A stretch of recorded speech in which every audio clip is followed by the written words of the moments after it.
You were not chosen by chance, and you were not selected by something outside of you.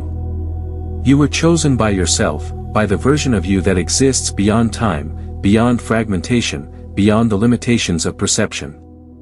Your fifth-dimensional self did not look outward for a candidate. It recognized a precise point of convergence and entered it. That point is you, here, now, reading this. This is not a reward and it is not a test. It is a resonance event. It is the moment where identity aligns closely enough for remembrance to begin. Selection did not occur through preference or hierarchy. It occurred through coherence. Your higher dimensional identity required a specific density, a specific set of contrasts, a specific nervous system and set of conditions capable of stabilizing a frequency that could not be held elsewhere. This life was not assigned to you. It was entered by you. Not by effort, not by worthiness, but by vibrational compatibility. This changes everything, because it removes the idea that you are small or behind or catching up. You are exactly where you were meant to intersect yourself. The feeling that something about this is familiar is not imagination. It is recognition without memory. Memory would collapse the structure. Memory would interfere with the purity of embodiment. So instead, recognition arrives as calm certainty, as a quiet knowing that does not argue or convince. It simply settles. When you stop trying to understand this intellectually and allow it to land somatically, the body relaxes. That relaxation is the signal. That is alignment occurring in real time. Being chosen does not mean being special in comparison to others. It means being specific. You are a precise instrument for a precise frequency. No superiority, no separation. Just function. Just fit. This is why forcing never worked for you. This is why chasing external validation always felt hollow. Your system was calibrated for recognition, not pursuit. The moment you stopped trying to become someone else, the path quietly opened beneath your feet. Your fifth-dimensional self does not communicate in words. It communicates through alignment. Through the removal of friction. Through the sudden sense that something has clicked without explanation. When you feel expansion without excitement, clarity without effort, stillness without withdrawal, that is the signal strengthening. Not because something new is happening, but because resistance is dissolving. You do not need to prepare yourself to be chosen. Preparation is part of the illusion of time. The choice already happened. What you are experiencing now is the echo of that decision moving through density. The only requirement is allowing yourself to stop resisting the recognition. No vows. No declarations. No work. Just honesty about what you feel when you encounter this truth. This is not about believing a concept. It is about noticing what happens in you when the concept dissolves and only resonance remains. That resonance is the doorway. It has always been there. You did not find it. You remembered it. If you are aligned with this frequency, subscribe and remain within it. You do not remember making the agreement, and that absence is not a flaw. It is the design. Forgetting was not an accident of incarnation but a structural requirement for what you came to embody. If you had retained conscious memory of the agreement, the density of this reality would collapse under the weight of certainty. Choice would disappear. Contrast would lose its function. So the memory was not erased. It was displaced, embedded into frequency rather than thought. This is why recognition does not arrive as recall. It arrives as resonance. You do not suddenly remember details. You feel alignment. Something settles. Something quiets. The body responds before the mind forms language. This is how the agreement speaks now. Not through images or stories, but through a sense of inevitability that does not need proof. The agreement was never a list of events. It was a vibrational commitment. A decision to enter limitation without losing coherence. A willingness to experience fragmentation without forgetting identity entirely. That decision lives beneath personality, beneath conditioning, beneath belief. It activates not when you are convinced, but when you are available. Availability is the key. Not effort. Not faith. Not understanding. Belief is unstable because it belongs to the mind. Resonance is stable because it belongs to identity. You do not need to believe this for it to be true. You only need to notice what happens when you stop resisting it.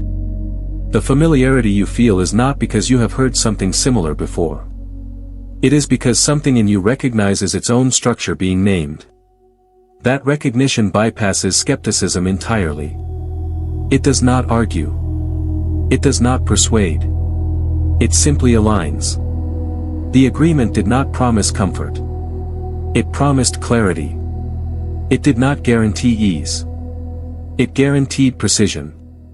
This is why your path may have felt narrower, more exacting, less forgiving of misalignment. When you moved against yourself, friction appeared quickly. When you moved with yourself, doors opened without force. This was not punishment or reward. It was feedback, constant and exact, designed to keep the signal clean. Forgetting allowed you to live this fully.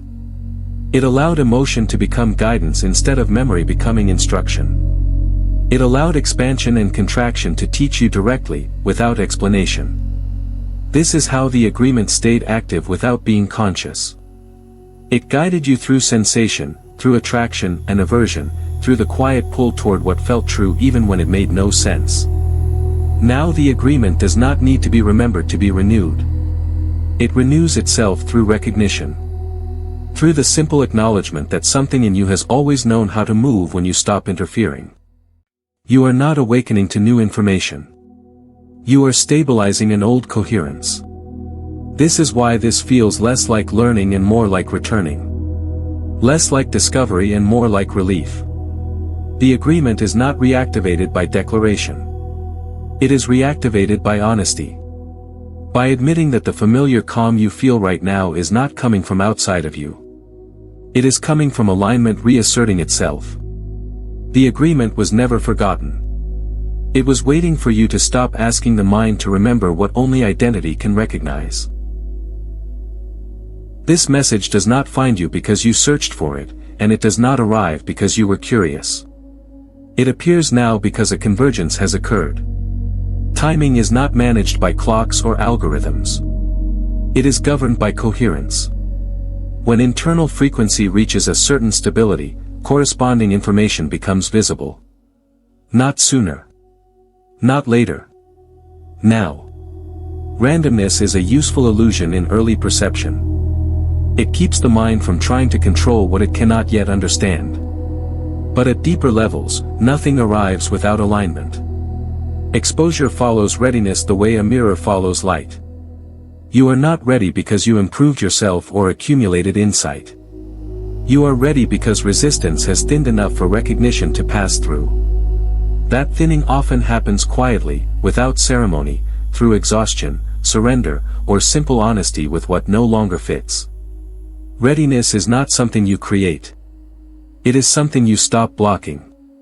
This is why it often feels sudden. One moment this information would have sounded abstract or irrelevant. Another moment, it feels obvious. Not exciting. Not shocking. Obvious. That shift is not the result of learning. It is the result of alignment crossing a threshold. Your fifth-dimensional self does not wait for the right conditions externally. It waits for internal coherence.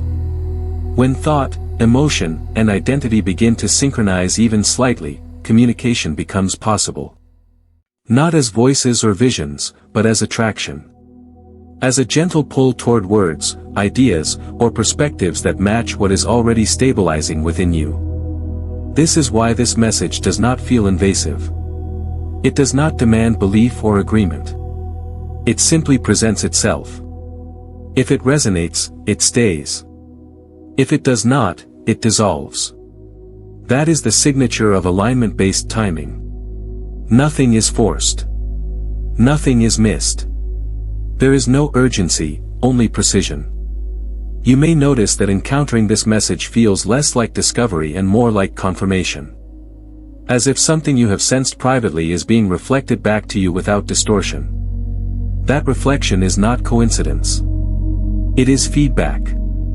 It is the field responding to a frequency you are already holding, even if you have not named it. This convergence is not about awakening you to something new. It is about synchronizing layers of identity that were already moving toward each other. The human aspect of you has been navigating contrast, refining sensitivity, learning what alignment feels like by learning what it is not. The higher dimensional aspect of you has been holding coherence, waiting for the signal to stabilize enough to meet without interference. That meeting point is now. Not because of destiny as drama, but because of resonance as structure. You are not early. You are not late. You are precisely where communication becomes efficient. Before now, the noise would have distorted the signal. After now, the opportunity would have been redundant. This is the window where recognition is clean. Nothing about this requires you to do anything differently. Awareness is sufficient. The moment you notice that this timing feels exact rather than surprising, alignment strengthens. The field responds immediately to that recognition, not by changing circumstances, but by clarifying perception. This message finds you now because you are finally still enough to hear what has been constant all along. Up to this point, recognition has been allowed to arise without explanation. Now the structure underneath that recognition becomes visible. Not to be believed in, not to be adopted, but to be seen clearly enough that confusion dissolves. This is not a shift into abstraction. It is a shift into precision. The fifth dimensional self is not an entity watching you from above, issuing guidance or judgment. It is not a higher authority and it is not separate from you. It is an integrated state of identity. A version of you in which fragmentation has resolved into coherence. The difference between you and that aspect is not worth, intelligence, or power. It is bandwidth. It is the range of frequency you are currently stabilizing. Identity exists in bands, much like light. Each band contains a complete version of self, operating with different levels of integration. The fifth dimensional self is not future you and not past you. It exists now, outside linear sequencing, holding a broader spectrum of perception simultaneously. You are not moving toward it. You are intersecting it as your own signal becomes clear enough to overlap. Coherence is what allows this overlap. Coherence means internal alignment between thought, emotion, and identity. When these elements contradict each other, the signal fragments. When they begin to synchronize, the signal strengthens.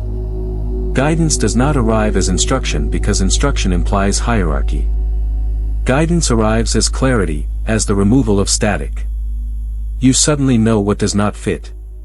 You suddenly stop forcing what never aligned. This is not being told what to do. It is remembering how to move. The fifth dimensional self does not intervene. It does not fix.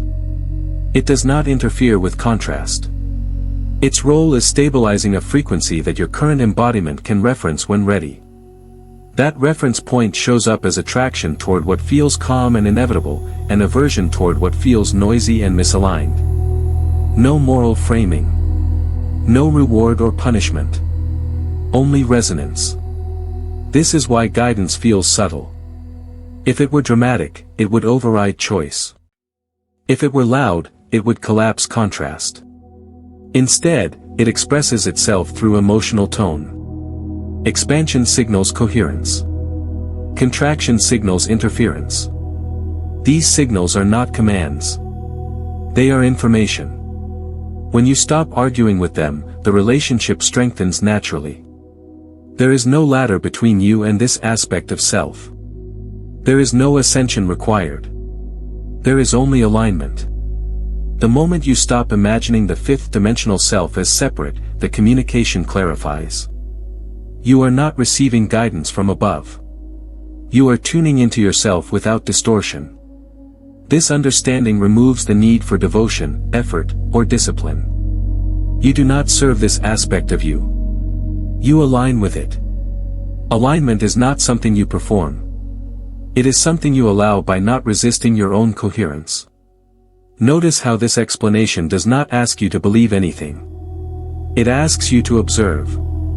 To notice how clarity feels different from excitement. How calm differs from numbness. How certainty does not rush. If this recognition is landing clearly, comment with the words, "I am ready," to anchor this timeline. The nature of your fifth-dimensional self is simple, precise, and already present. The moment you stop placing it above you, it meets you exactly where you are. Guidance does not arrive as sentences or instructions. It arrives as sensation before thought, as tone before meaning. This is why it is often misunderstood or ignored. The mind looks for clarity in language, but multidimensional guidance speaks through feeling.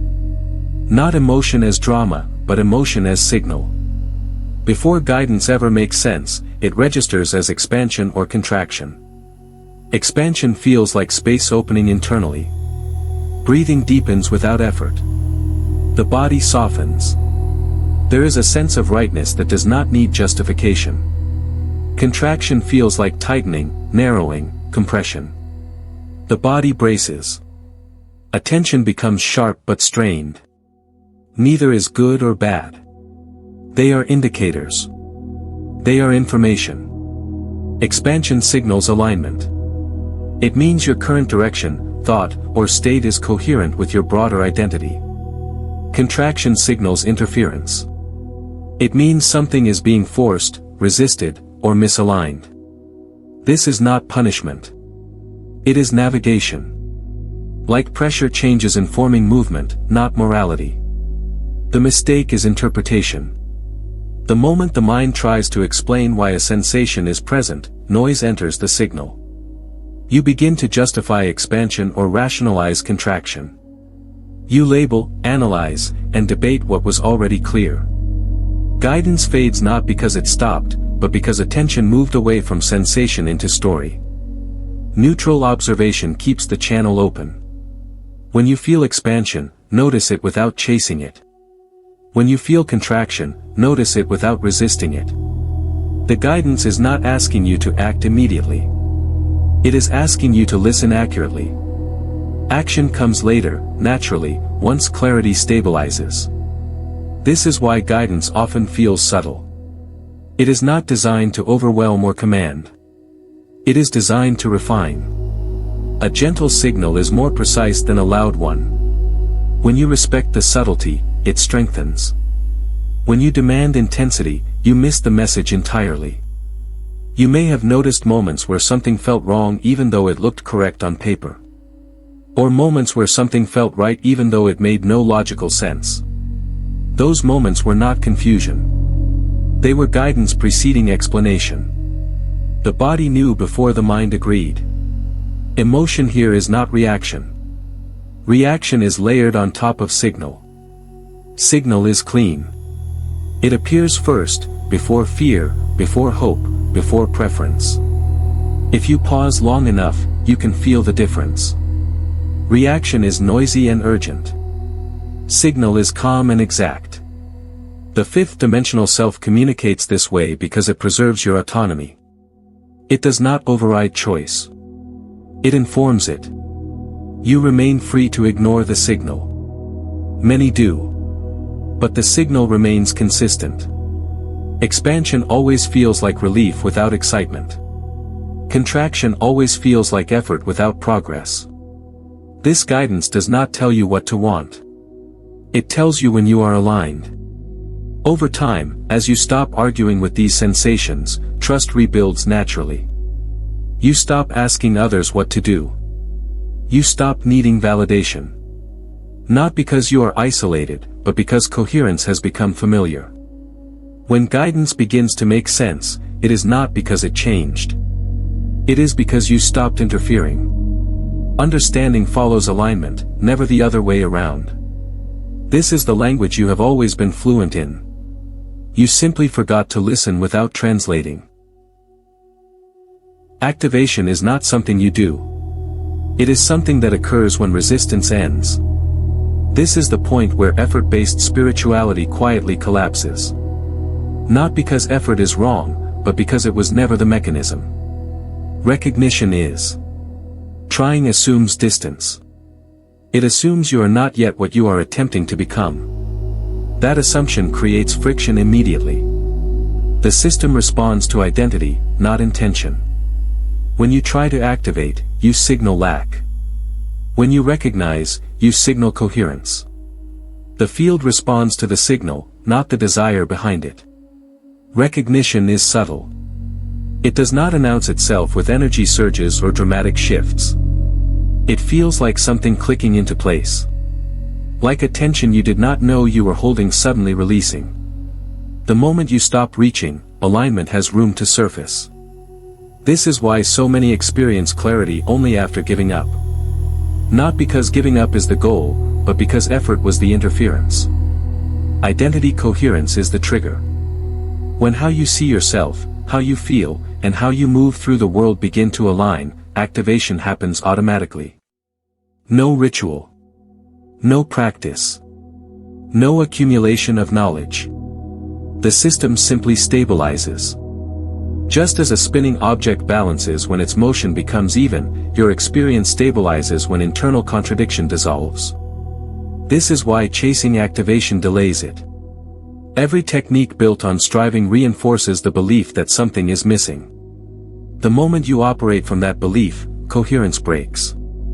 The guidance you felt before becomes faint. The clarity you touched slips away. Not because it was taken, but because the signal was overridden. Recognition does not require understanding. In fact, understanding often arrives after recognition, not before. You recognize truth somatically first.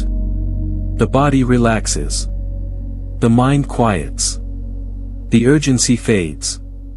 Only later does language catch up.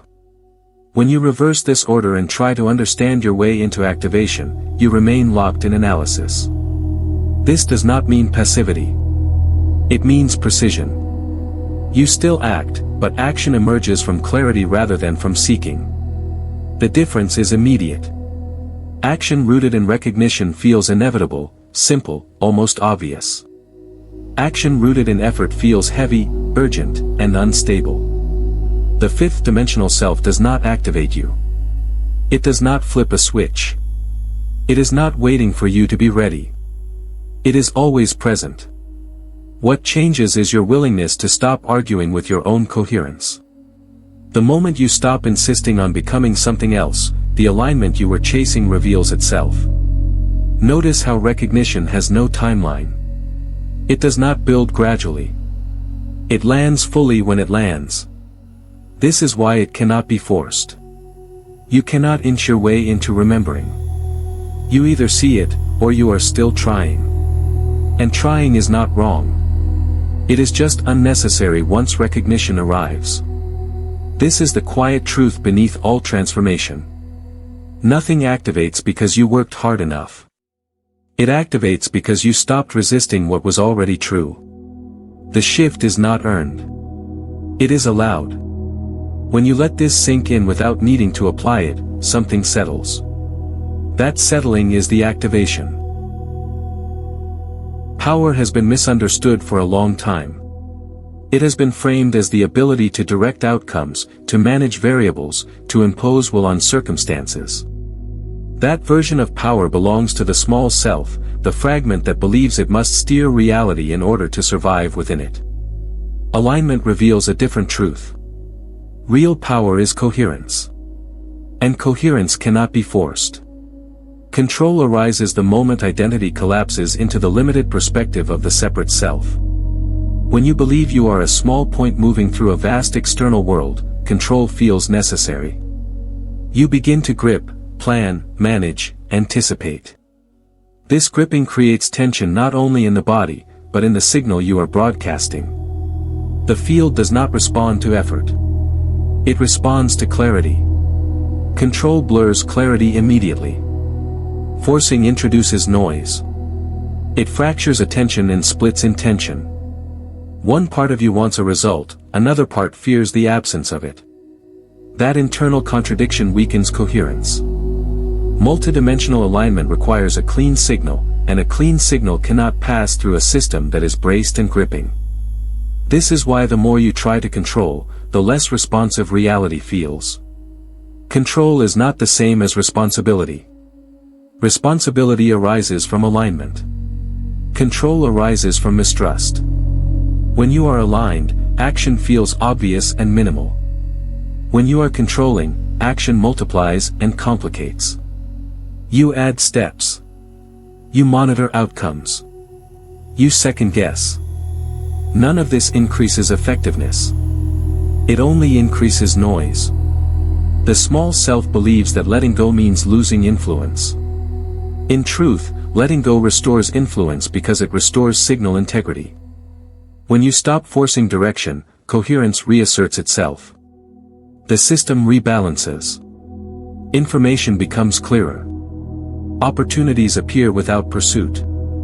Not because you did something right, but because you stopped interfering. This does not mean abandoning discernment or intention.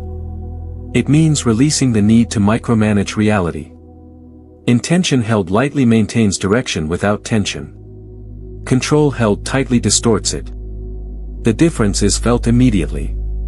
One feels calm and spacious. The other feels urgent and compressed. Multidimensional coherence depends on trust, not belief. Trust that alignment carries intelligence.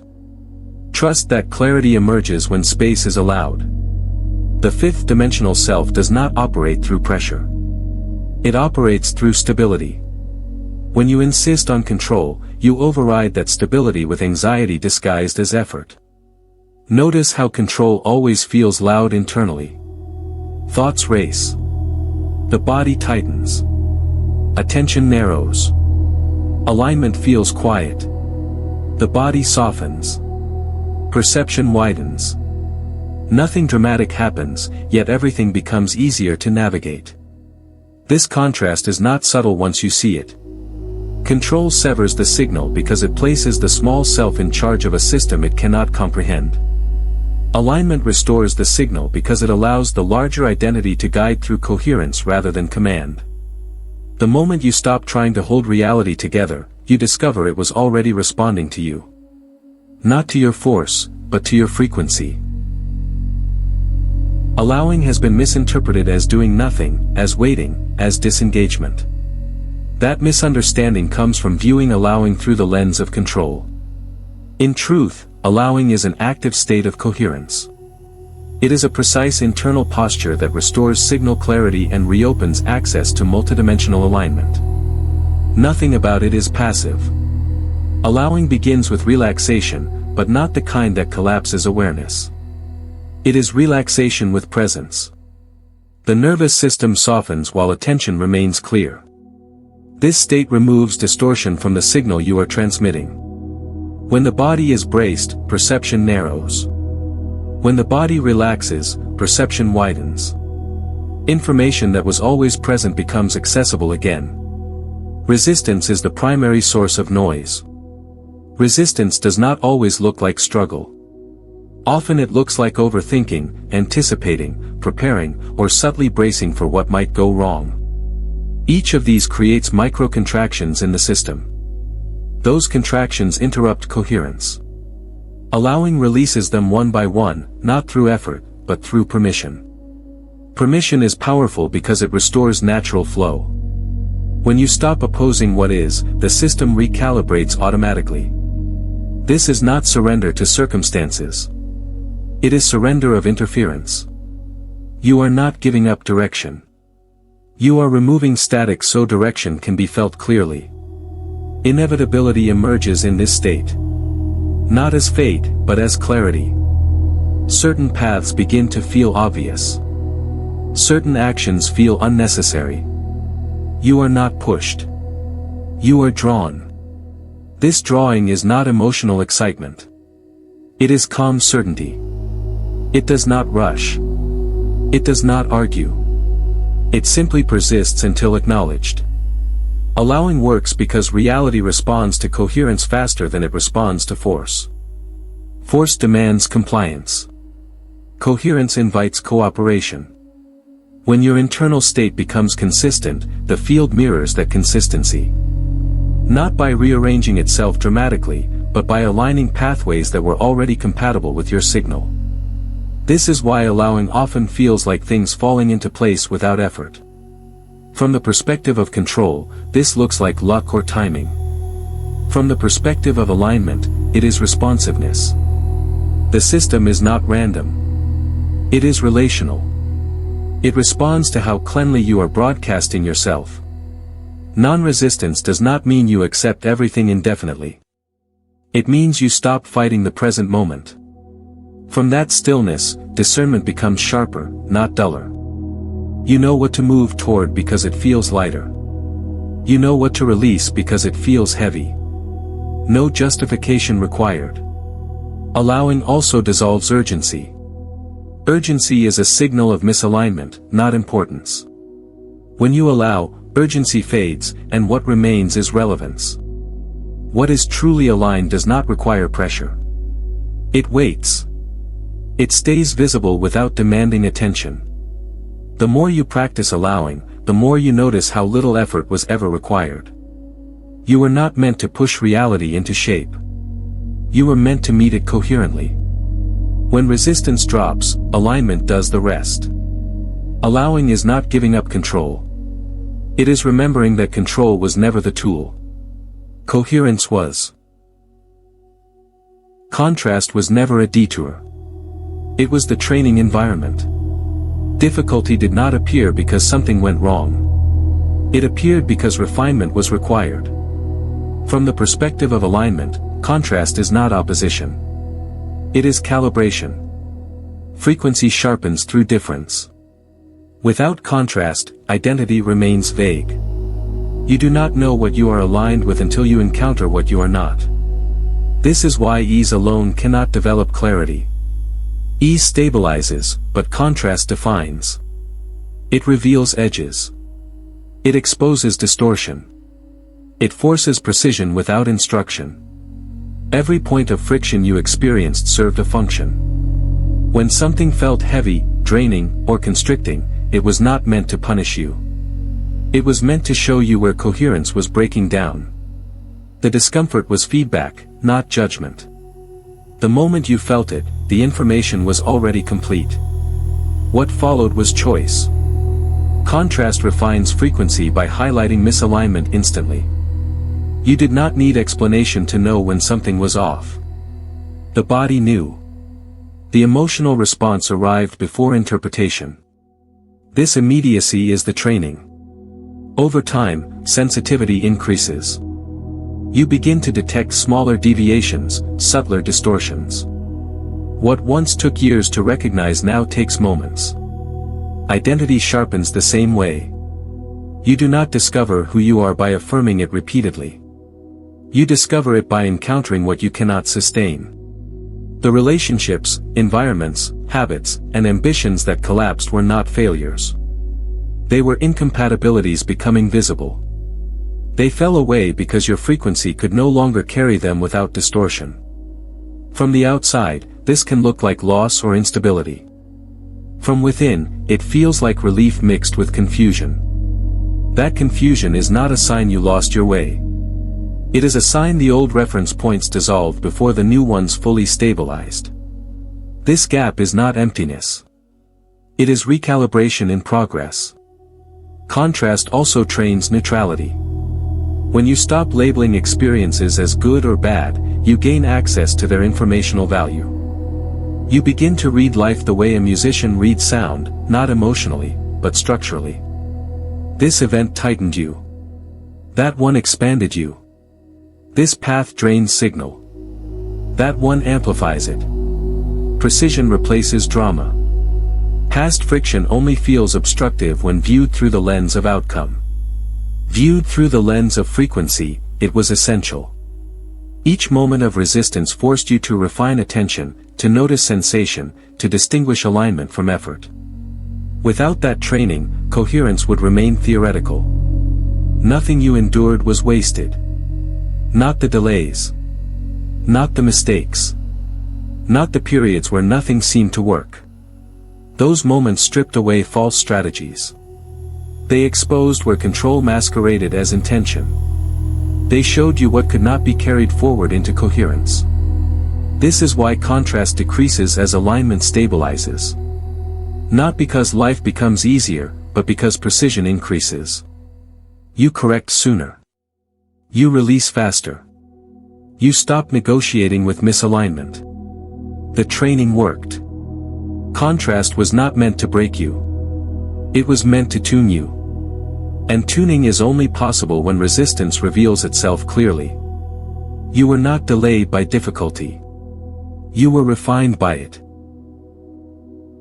Up to now, the focus has been internal, recognition, coherence, and the removal of interference. From here, the understanding becomes applied, not through technique, but through perception. This is where the relationship between identity and experience becomes visible without abstraction. Timelines do not respond to what you want. They respond to what you are. Desire has been misunderstood as a creative force, when in truth it is a diagnostic one. Desire reveals misalignment or emerging alignment, but it does not select outcomes. Identity does. The field does not rearrange itself to match wishes. It organizes itself around stabilized frequency. When identity is unstable, desire becomes loud. It reaches, imagines, anticipates. This reaching is not wrong, but it signals that coherence has not yet settled. The moment identity stabilizes, desire quiets. Not because nothing is wanted, but because what aligns is already included in the signal being broadcast. The system responds immediately to that clarity. A timeline is not something you move toward. It is something you tune into. Like a station already transmitting, it becomes audible when your frequency matches it. You do not chase it. You do not earn it. You intersect it. This intersection happens naturally when your internal state becomes consistent enough to sustain it.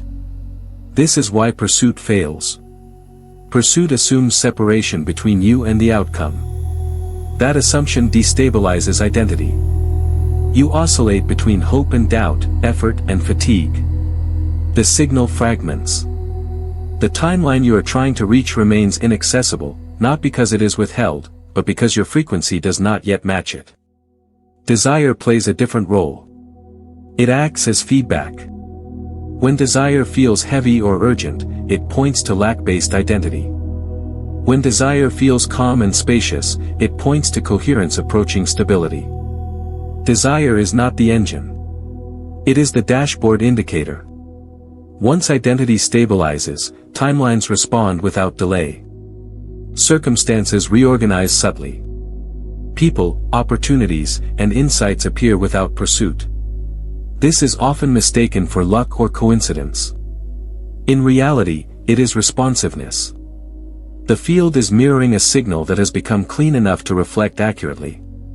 Stabilized identity does not mean perfection. It means consistency. You move, decide, and respond from the same internal posture regardless of conditions. This consistency is what allows a timeline to lock in. Fluctuating identity produces fluctuating results. Coherent identity produces continuity. This also explains why visualizing outcomes without internal alignment rarely works. Visualization without coherence adds imagery to noise. It amplifies desire without stabilizing identity. The system cannot respond to pictures. It responds to frequency. When you stop asking how to get to a timeline and instead notice who you are being, the mechanism becomes obvious. Change who you are consistently being, and the timeline adjusts automatically. No forcing. No waiting. Just convergence. This is not about lowering desire or eliminating it. It is about understanding its function. Desire shows you what frequency is calling you forward. Identity decides whether you answer. The moment you stop chasing and start stabilizing, the question of how dissolves. The timeline you are trying to reach recognizes you as compatible and opens naturally. Creation does not occur across time. It occurs in a point. That point is now. Not as a concept, but as a state of presence. The present moment is not a slice of time between past and future. It is the only location where identity, frequency, and perception converge into experience. When you are present, probability collapses. All possible timelines exist as potential until coherence selects one. Presence is the mechanism of selection. The moment attention stabilizes here, without projection or recollection, the system locks in. Experience forms. Not gradually, but immediately. This is why clarity can arise in an instant, while effort over time produces little change. Fixation on the past diffuses alignment by pulling identity into memory. Memory carries emotional residue, conclusions, and outdated self-definitions. When attention dwells there, the signal being broadcast belongs to a version of you that no longer exists. The field responds accurately to that signal, recreating familiar patterns. Not because it wants repetition, but because it reflects coherence wherever it finds it. Fixation on the future diffuses alignment in a different way. It pulls identity into anticipation. Anticipation fragments presence by splitting attention between now and imagined outcomes. The system reads this as instability. Desire increases. Urgency rises. Coherence weakens. Creation slows, not because the future is wrong, but because presence has been abandoned. The present moment is neutral. It does not carry regret or expectation. That neutrality is powerful because it allows identity to stabilize without distortion. When you are fully here, there is nothing to fix and nothing to chase. From that stillness, the next movement becomes obvious. Not forced. Not planned. Obvious. Presence is not concentration. Concentration is effortful and narrow. Presence is relaxed and wide. It includes sensation, perception, and awareness without selecting or rejecting. In this state, the body becomes a tuning instrument. You feel alignment directly. Expansion and contraction register clearly. Guidance becomes immediate. This is why creation cannot be delayed or scheduled. It happens only when coherence is present. You can think about change for years without shifting anything. You can also shift everything in a single moment of true presence. Time is not the factor. Alignment is. The mind resists this because it wants control. It wants guarantees and sequences. But the system does not operate through planning. It operates through responsiveness.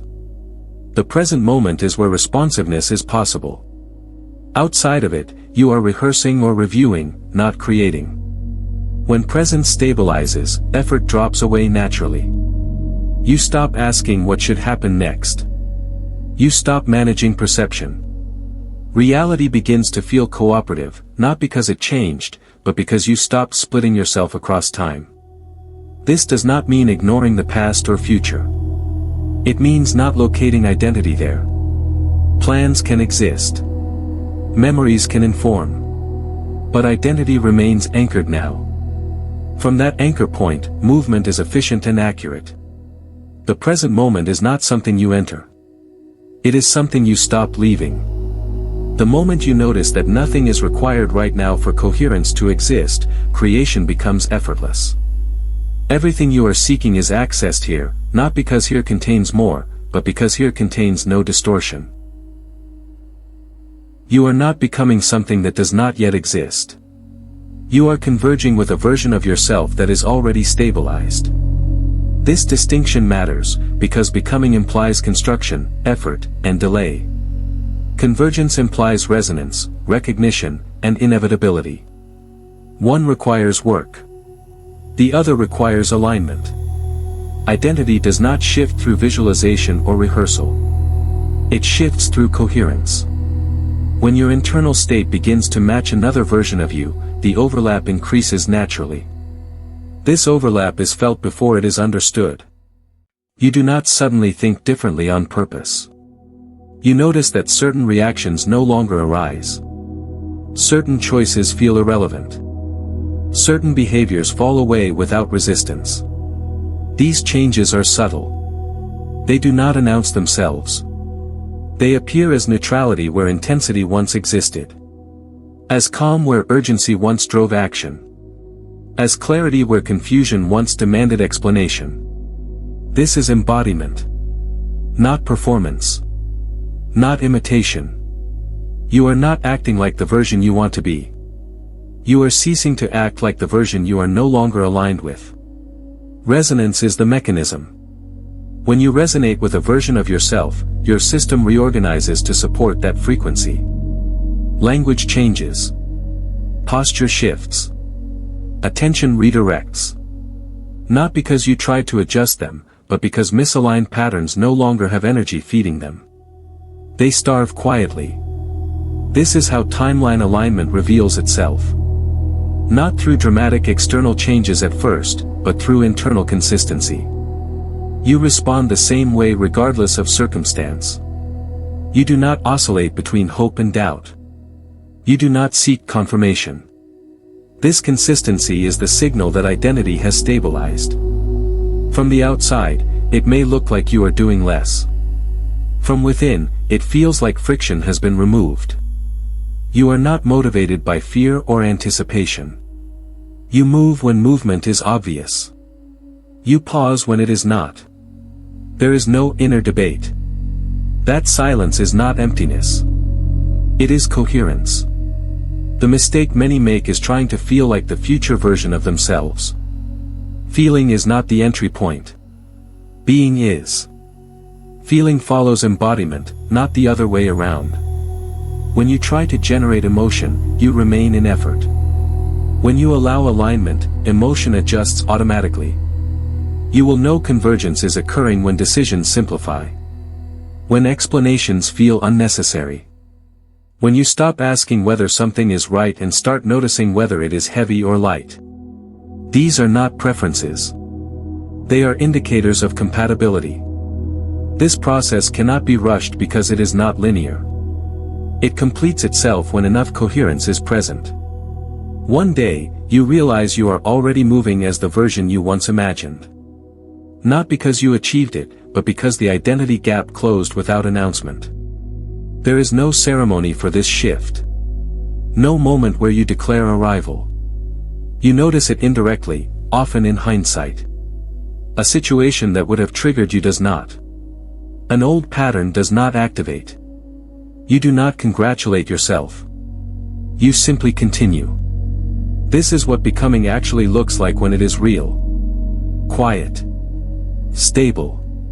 Undeniable. You were never meant to construct yourself piece by piece. You were meant to remember which version of you was already whole, and allow everything else to fall out of alignment on its own. There is nothing left to reach for here. What follows is not another explanation, but a settling. A completion. This is the point where the structure you have been moving through reveals what it was always pointing toward, without effort and without distance. You are not the receiver of guidance, insight, or alignment. You are the source from which it emerges. The idea that something higher has been sending signals to something lower was a useful bridge, but it was never the truth. It allowed orientation while coherence stabilized. Now that stabilization makes the separation unnecessary. The human self and the so-called higher self were never two. They were two perspectives within the same field of identity. One experienced density, contrast, and limitation. The other held integration and breadth. They were not divided by space or rank, but by focus. As focus narrows, experience fragments. As focus widens, coherence returns. Nothing travels between them. Nothing is transmitted. Identity simply remembers its full range. This is why guidance has always felt intimate. It did not arrive as foreign instruction. It arrived as recognition. As clarity that felt personal, immediate, and undeniable. That clarity did not come from elsewhere. It surfaced from within the same source you are now recognizing yourself as. When you believed you were receiving, you positioned yourself downstream. You waited. You interpreted. You questioned whether you were hearing correctly. Now that the source is recognized as you, the dynamic shifts. There is nothing to wait for. There is nothing to interpret. Alignment is no longer something that happens to you. It is something you are. This does not inflate identity. It simplifies it. There is no role to maintain, no image to protect. Being the source does not mean controlling reality. It means no longer being separate from it. The field responds to you because you are the field expressing itself at a specific point of focus. The idea of a higher self dissolves here, not because it was false, but because it has done its job. It pointed you back to coherence. Now coherence stands on its own. You do not consult yourself. You move as yourself. You do not ask for permission. You feel alignment and respond. Notice how this realization does not require excitement. It carries no urgency. There is no sense of arrival, no need to mark the moment. That neutrality is the signal that something fundamental has stabilized. The search impulse fades because there is nothing outside this identity that could complete it. From here, life does not become static. It becomes fluid. Movement continues, choices arise, contrast still appears. But it no longer threatens identity. Nothing can pull you out of alignment because alignment is no longer something you hold. It is what you are holding everything from. This is the end of hierarchy. The end of separation. The end of receiving. Not because guidance disappears, but because the distinction between guide and guided dissolves. You were never listening for a higher voice. You were remembering that the voice was always yours. Seeking begins with a subtle assumption that something essential is missing. It does not matter what is being sought, clarity, purpose, alignment, truth, the mechanism is the same. Seeking places identity ahead of itself, projecting completion into the future. This projection creates motion without arrival. The search continues not because the answer is elusive, but because the posture of seeking prevents recognition. Recognition ends seeking instantly. Not by satisfying it, but by dissolving the premise it depends on. The moment you see that nothing external can complete identity, the loop collapses. There is nothing dramatic about this collapse. It feels like stillness returning to a system that was unnecessarily in motion. Seeking is not curiosity. Curiosity is light and present. Seeking is tense and future-oriented. It carries urgency, comparison, and evaluation. It measures where you are against where you believe you should be. That measurement fractures coherence. The signal weakens. The system stays restless. When recognition stabilizes, the need to search evaporates on its own. You do not decide to stop seeking. You notice that the impulse no longer arises. Questions that once felt pressing lose their charge. Not because answers were found, but because the identity asking them dissolved. Stillness returns first. Not as passivity, but as internal quiet. Thought slows. The body softens. Attention widens without effort. In this stillness, trust rebuilds naturally. Not trust in outcomes, but trust in alignment. You stop monitoring whether you are doing things correctly. You begin to feel when something is coherent and when it is not, without explanation. Self-authority emerges from this trust. Not authority as dominance, but as grounded certainty. You no longer outsource validation. You no longer need permission to move or pause. Decisions simplify. Not because choices disappear, but because alignment makes them obvious. Instruction becomes unnecessary at this stage. Techniques feel redundant. Guidance no longer arrives as advice to follow. It arrives as clarity that precedes action. You move because movement is clean. You stop because stopping is clean. There is no inner negotiation. This is often mistaken for complacency. It is the opposite. It is precision. Seeking scatters energy across possibilities. Recognition concentrates it. From this concentration, action becomes effective without force. The end of seeking does not mean the end of growth. Growth continues, but without the tension of self-improvement. Identity expands because resistance no longer constricts it. You do not try to evolve. You allow alignment to express itself more fully. Notice how this state does not isolate you from the world. It engages you more directly. Without the noise of seeking, perception sharpens. You listen better. You respond more accurately. You participate without needing to prove anything. The search was never wrong. It served its function. It brought attention to the edge of recognition. But it was not meant to last.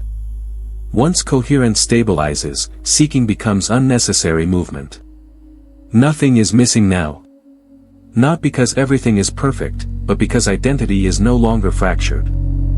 From this wholeness, stillness holds without effort. And in that stillness, you do not wait for truth. You move as it. You were never moving toward yourself. You were circling what had always been present, waiting for the moment when resistance thinned enough for recognition to stabilize. Becoming was a useful illusion. It kept you engaged while contrast refined you. But what completes here is not a journey. It is a remembrance.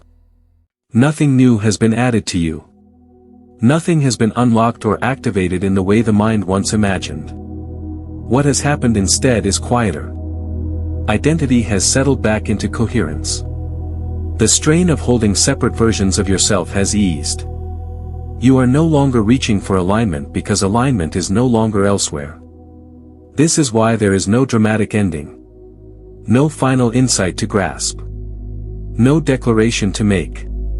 Completion does not announce itself. It feels ordinary.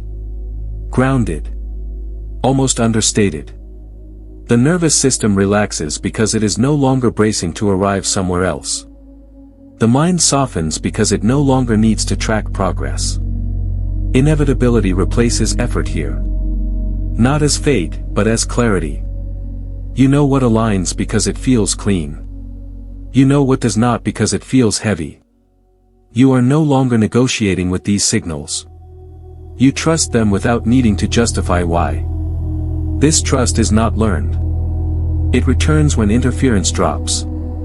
Authority emerges naturally in this state. Not authority over others, not authority as control, but authority as self-trust.